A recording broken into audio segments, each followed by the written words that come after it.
تعالي بقى نعمل وجبة خفيفة وصحية وسريعة جدا، تنفع للفطار او العشاء. حلوة قوي. هنجيب بطاطساية او وكوساية، بس عشان كانت الاحجام عندي صغيرة فانا جبت حبتين من كل نوع. هنقشرهم وبعد كده هنبشرهم بالمبشرة عادي جدا ورشة ملح، وبعد كده هنصفي المية اللي فيهم كلها زي ما انتوا شايفين.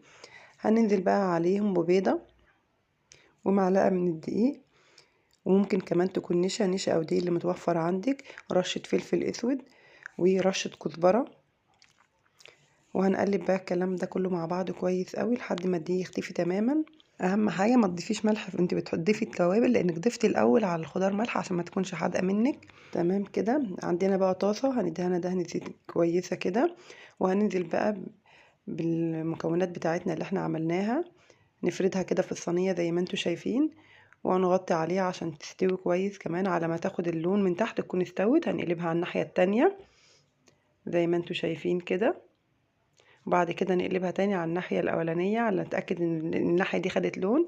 نحط بقى ميكس الجبن بتاعنا، أي نوع جبنة بتفضلوه، وهنتنيها كده زي ما انتوا شايفين لحد ما الجبنة بتاعتنا تسيح. هنقلبها على الجنبين كده لحد ما الجبنة تسيح، وهيبقى معاكي أسرع وأجمل فطار، بجد طعمها رهيب. ولو عجبكم الفيديو ما تنسوش اللايك. والسلام عليكم.